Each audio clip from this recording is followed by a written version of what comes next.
여러분 안녕하세요. 콤포트 신갈이 발매됐습니다. 많은 사랑 부탁드릴게요.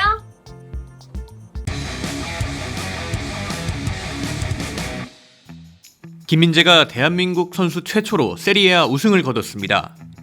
김민재는 이번 시즌 나폴리로 이적하자마자 리그 베스트급 활약을 펼쳤고, 나폴리는 지난 우디네스전에서 5경기를 남겨놓고 조기 우승을 확정하며 33년 만에 우승을 거뒀습니다. 그리고 그 중심에는 김민재가 있었죠. 역대급 시즌을 보낸 김민재. 그를 둘러싼 이적설도 뜨겁습니다. 이번 시즌 중반부터 잉글랜드 클럽 다수의 관심을 받았는데요. 대표적으로 맨체스터 유나이티드, 맨체스터 시티, 그리고 리버풀의 관심을 받았습니다. 김민재는 그의 활약 대비 생각보다 낮게 책정된 바이아웃 때문에 많은 빅클럽들이 이번 여름 이적 시장에 달려들 확률이 높은데요. 그렇다면 앞서 언급한 맨유, 맨시티, 리버풀에서 김민재는 얼마나 경쟁력을 발휘할 수 있을까요? 테나흐 감독의 전술은 수비보다는 공격적인 면에 포커스를 많이 두고 있습니다. 토탈 축구를 기반으로 전술을 구상하는 감독답게 높은 위치에서부터 압박하는 성향이 굉장히 짙게 드러납니다. 공격할 때도 마찬가지로 수비 라인을 높게 끌어올려서 최대한 많은 숫자를 공격 진영에 투입하길 원하는 게 테나흐 감독의 축구입니다. 이러한 전술적인 방향성은 지금 나폴리에서 루치아노 스팔레티 감독이 추구하는 축구와 뿌리는 다르지만 경기장에서 드러나는 형태는 크게 다르지 않습니다. 측면을 적극적으로 이용하며 상대가 노출한 공간을 향해 끊임없이 움직이면서 팀이 유기적으로 돌아가길 원하는 건 스팔레티 감독도 마찬가지입니다. 지금 나폴리도 그러하듯 맨유 또한 수비에 있어서 많은 리스크를 가지고 경기를 펼칩니다. 최전방에 있는 선수부터 최후방에 있는 선수까지 굉장히 촘촘한 간격을 유지하죠. 선수 전원이 상대와 1대1로 맞붙는 상황도 연출됩니다. 그렇다 보니 감독이 센터백에게 요구하는 전술적인 역량이 나폴리 때와 크게 다르지 않습니다. 넓은 수비 범위를 커버할 수 있는 능력과 뛰어난 수비 지능, 그리고 빌드업 능력을 가진 김민재에게 맨유의 전술은 낯설지가 않죠. 다만 스팔레티 감독과 테나흐 감독의 차이는 센터백의 주발에 대한 선호도 차이입니다. 테나흐 감독은 미켈 아르테타나 펩 과르디올라 감독처럼 좌측 센터백이 왼발잡이인 걸 선호합니다. 오른발잡이가 좌측에서 뛰게 되면 상대의 압박을 풀어나오는 과정에서 압박 포인트가 될 수 있기 때문인데요.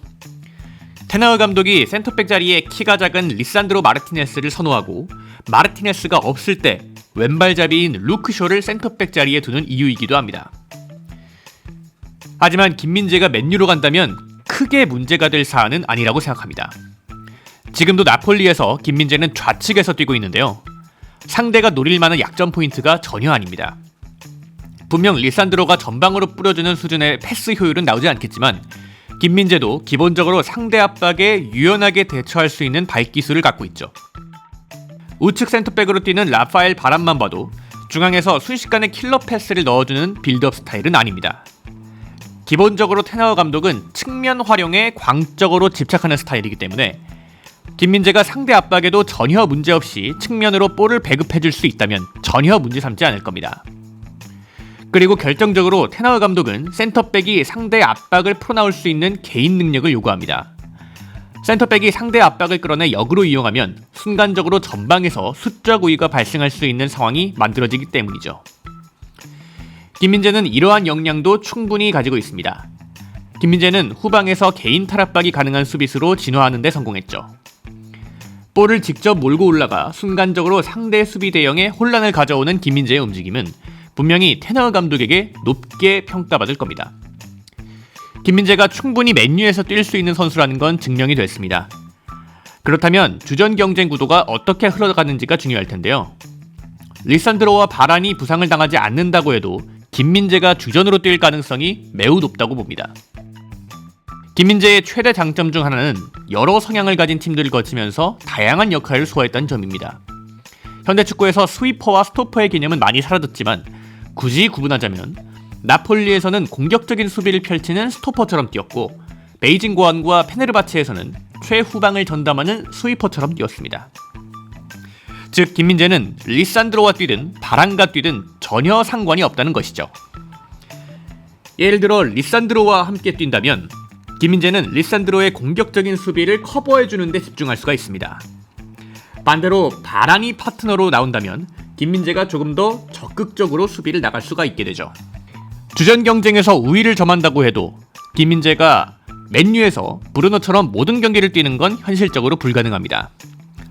선수가 그렇게 혹사되는 것도 좋은 일이 절대 아니고요. A매치 기간에 한국을 오가는 일정까지 감안한다면 김민재도 주전으로 뛰지만 체력적인 문제가 없는 선에서 뛰는 게 좋습니다. 어차피 바라는 잔부상으로 인해 시즌의 3분의 1 정도는 뛰지 못할 가능성이 높습니다. 리산드로는 작은 키에도 대단한 수비력을 보여주고 있지만 빠르고 경합 능력이 뛰어난 공격수가 있다면 김민재가 리산드로보다 더 우선적인 선택지가 될 겁니다. 바란이 부상으로 빠질 때에는 김민재가 리산드로와 함께 뛰고 리산드로가 수비적으로 어려움을 느낄 수 있는 상대와 맞붙는다면 바란과 함께 호흡하는 것이죠. 이러한 3인 로테이션 체제에서 김민재는 어느 역할을 맡아도 문제가 없는 선수이기 때문에 더 중용될 가능성이 크다는 겁니다. 맨유뿐 아니라 맨시티 이적설도 속속 나오고 있습니다. 맨시티는 펩 과르디올라 감독 아래 그 어느 때보다 조직적인 팀 컬러를 맞추고 있는데요. 이번 시즌 가장 큰 전술적인 특징은 기존에 사용했던 4-3-3 포메이션이 아니라 3-2-4-1 포메이션을 사용하고 있다는 점입니다. 맨시티의 백스리는 기본적으로 왼쪽부터 아케, 디아스, 아칸지가 구성하는데 그 앞에 존 스톤스와 로드리를 둡니다. 이렇게 후방에 3-2 포메이션을 가져가는 이유는 파이널 서드 지역을 틀어막기 위한 목적, 그리고 후방에서 쉽게 빌드업을 전개하기 위함입니다. 맨시티는 후방에 3-2 전형을 서지만 상대의 공격 상황에서는 스톤스가 내려오면서 백4가 만들어집니다. 아칸지와 디아스가 간격을 벌려서 그 사이로 스톤스가 내려오는 건데요. 그리고 스톤스가 3선과 수비 라인 사이를 점유하면서 상대가 공격 시 파이널 서드를 제대로 활용하지 못하게 만듭니다.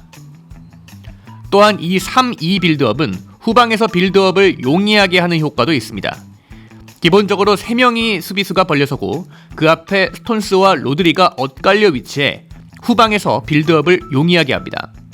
이렇게 W자로 서게 되면 대각선으로 패스 줄기가 늘어나게 되고 후방에서부터 맨시티가 자랑하는 빌드업을 용이하게 만들죠. 그리고 유사시에 중앙이 막혔을 때는 양쪽 윙어인 그릴리쉬와 베르나르도 실바까지 낮은 위치까지 내려와서 빌드업에 가담을 해주는데요. 이렇게 되면 순간적으로 후방에 3-4 전형이 만들어지고 상대의 전방 압박을 조금 더 유려하게 풀어나올 수 있습니다. 펩 감독 아래서 김민재는 어떤 역할을 맡게 될까요? 만일 김민재가 맨시티로 간다면 오른쪽 스토퍼 역할을 맡을 가능성이 높습니다. 기본적으로 백스리의 왼쪽 스토퍼는 왼발잡이를 선호하는 펩 감독이기 때문에 왼쪽은 아케가 계속 나설 가능성이 높고 중앙 스위퍼는 디아스가 부동의 주전을 꿰찰 가능성이 크기 때문이죠. 그렇게 된다면 오른쪽 스토퍼에서 아칸지와 김민재가 경쟁을 벌일 가능성이 큽니다. 김민재는 맨시티에서 넓은 뒷공간을 커버해야 되는 임무, 그리고 오른쪽 빌드업을 책임져야 하는 임무까지 이 두 가지를 맡게 될 겁니다. 김민재는 나폴리에서 보여줬듯이 기본적으로 높게 공격 라인을 올리는 팀의 넓은 뒷공간을 커버하는 데 익숙합니다. 따라서 상대가 역습에 나설 때 빠르게 뒤로 물러나서 그 뒷공간을 커버해야 하는 게 김민재의 역할이죠. 김민재의 빠른 발과 넓은 커버 범위가 필요한 이유입니다. 또한 오른쪽으로 빌드업을 전개해야 하는 임무도 맡게 됩니다. 이 또한 나폴리에서 보여주는 것과 비슷하죠. 김민재는 과거 페네르바체 시절에 백스리로도 뛰어봤기 때문에 오른쪽 스토퍼에서 오른발 빌드업을 담당해야 하는 역할도 크게 무리가 없을 겁니다. 그렇게 되면 경쟁자는 아칸지가 될 가능성이 큽니다. 아칸지가 이번 시즌 펩 감독 아래서 훌륭한 모습을 보이고 있지만 현 폼 기준 김민재가 아칸지와 경쟁했을 때도 밀리지 않는다고 생각합니다.